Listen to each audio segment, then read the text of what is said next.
What's up? What's up? What's up, guys? Okay, so trying to become a YouTuber still. I'm watching this bald headed guy on YouTube, and he has this really nice condo and all these really nice things, and all he does is YouTube. And I got to thinking that should be me. That should be me.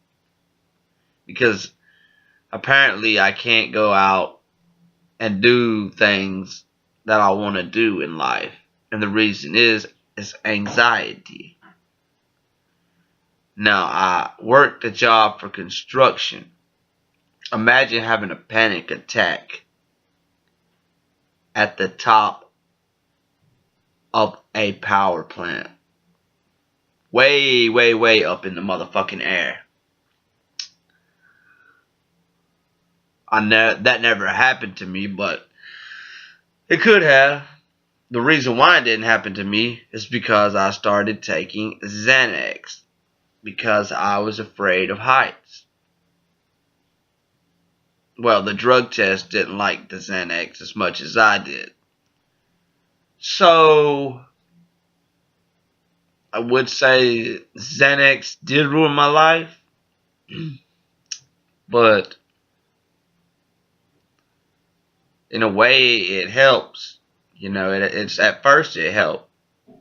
Now, I cannot go a day without taking one. I can go to a store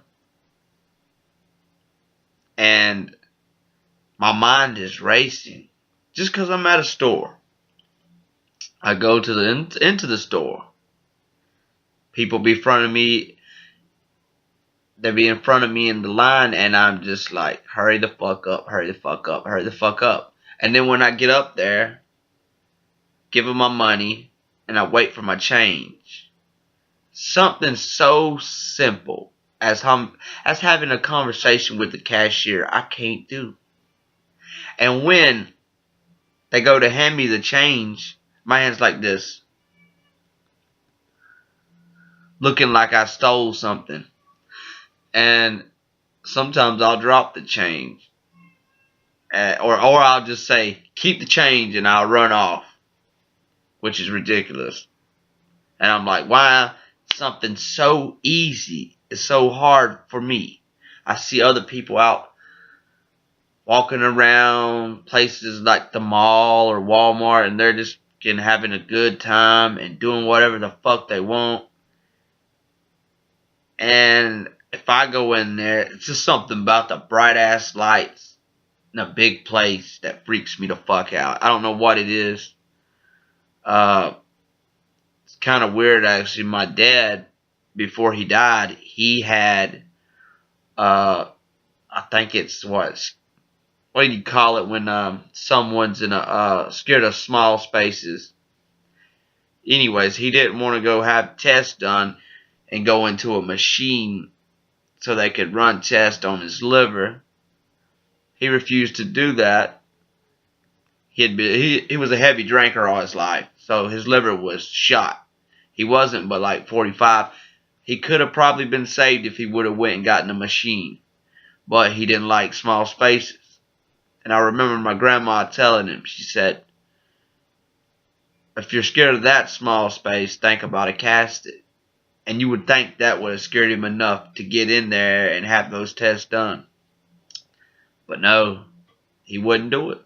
He wouldn't do it. He got sent home, and a week later he died. 45 years old. Okay? That was in 2011. So I don't know if my anxiety problems come from his side of the family or what. But ever since I was at a young age, my grandma would always have Xanax. And I always had anxiety in school. So I had to drop out of school because my anxiety was so fucking bad that it was literally hell every day. It was hell. And I couldn't take it no more. Like, I wasn't a nerdy kid. I was just a loner, you know? I mean, people would talk to me, like the popular people, anybody would talk to me. Anybody.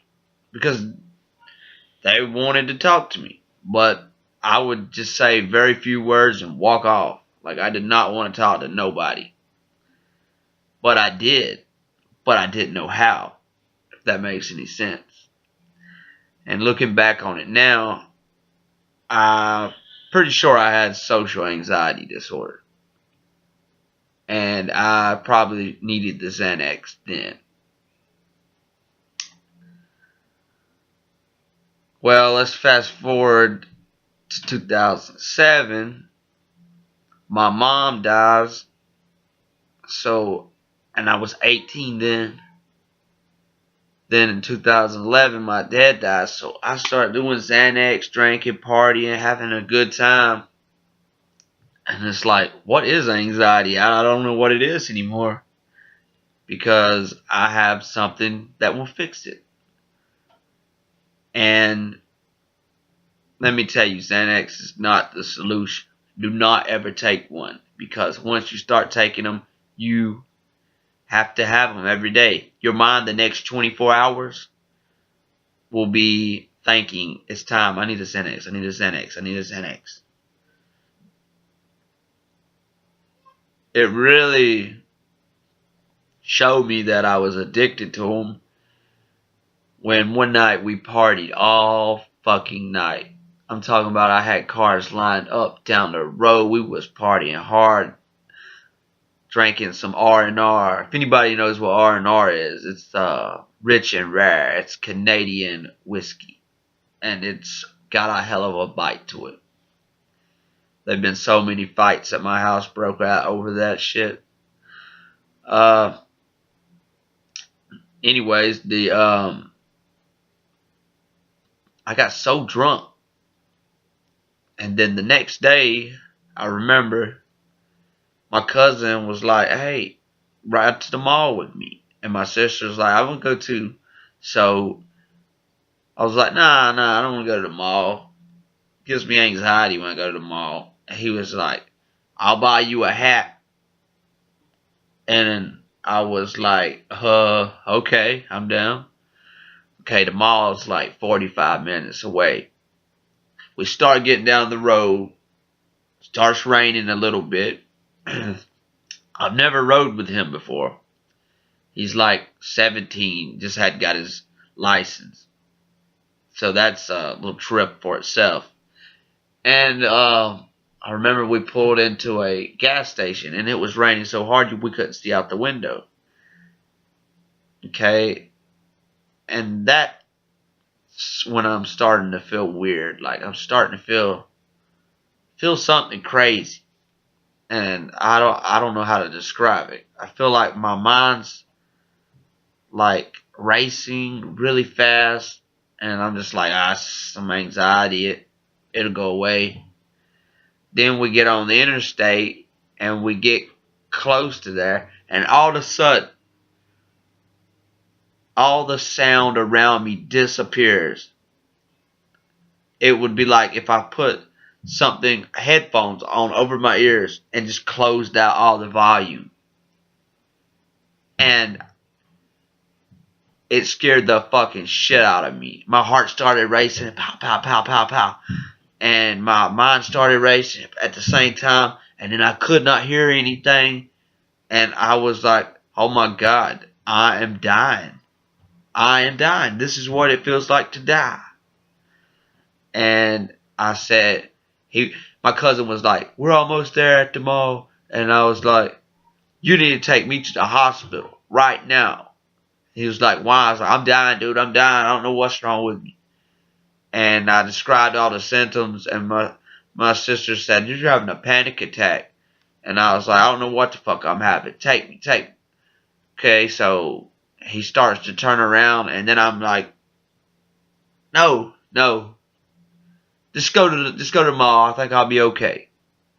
So I'm walking around. We get out at the mall.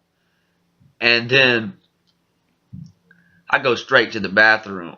and wet my eyes. I come out, my shirt's wet, everything's wet, because I done wet my whole head and everything. I'm like, God damn, what happened to me? And it was the first time I had a panic attack. And what it was the panic attack had reached its height when I was in the car, when I thought I was dying. But it still takes time for it to die off. So I was still in panic mode. Okay, we start walking around the mall, and I'm no fun to go out with if I don't have a Xanax. Because I'm rushing my cousin and my sister. I'm like, let's go, let's go, let's go. There ain't nothing here, let's go. Really, if I didn't have anxiety, I'd be like, yeah, let's stay here forever, you know? But no, I was rushing them because I felt like a zombie. I felt like I was out of my body. If that makes any sense. Like, I felt like they were walking beside me and I was like watching my body walk with them. Like I wasn't even there. So finally we leave. Panic attack starts calming on down. We even stopped by McDonald's, and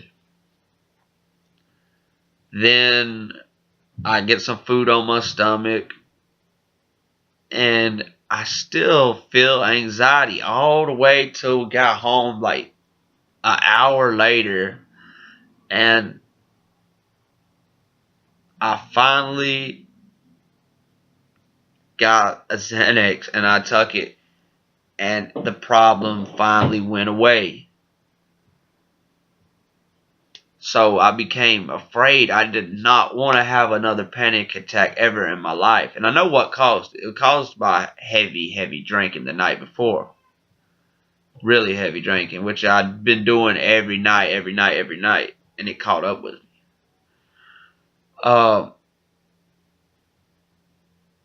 Now, if I want to go somewhere, I can't because I'm fucking terrified I'll have another panic attack. The second one I had went to jail because I got caught with some. So, and when I'm in jail, they have this like, I was in there for what, 5 days, okay? In jail, they have this big area where people can walk around like for 1 hour a day, and then you got to go back to your cell 23 hours a day. And you only get out 1 hour on Friday and Saturday. And the rest of the week, you stay 24 hours on lockdown. And, okay, so it was one of the days where I could walk around, and I was walking around, and I could hear everybody talking. You know how it sounds when a shitload of people's talking at one time. And I was walking around, and all of a sudden, it hit me. Everything went silent. All those people's voices, I couldn't hear them no more. I said, holy fucking shit. I'm having a fucking panic attack in jail. And I know they don't give a fuck about you in jail. I know they don't. Because a dude had swallowed a razor blade in there, and they just threw him in a fucking room by himself.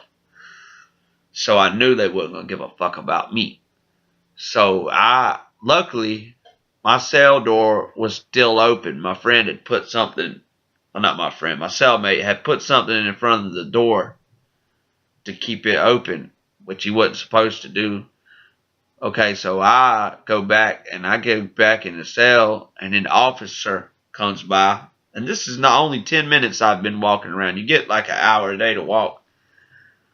And the officer comes by and is like, these doors got to be shut. Are you coming out or not? And I said no. I said, let me in here.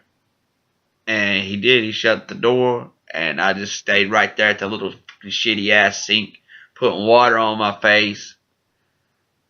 And then waited till it went away. It finally went away. Like, it took at least a good 30, 45 minutes before it started to settle down, and a good hour before it went away. But yeah, that was the second one.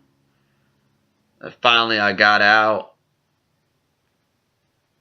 and as soon as I got out, after 5 days, I just fucking swallowed like 2 bars of xanax, and it was the greatest feeling ever. And I told myself I never want to have another fucking panic attack ever, ever. So that's how I became addicted to Xanax, because I think they're more of a lifesaver. Um, they really are. Like if I feel like I'm gonna have a panic attack and I have one of those Xanax, then I'm just gonna be like, well, if I won't have one, because if I start feeling weird, I'm gonna take one of those, and then it's not gonna happen. I gotta go, you guys. I'll talk to you later.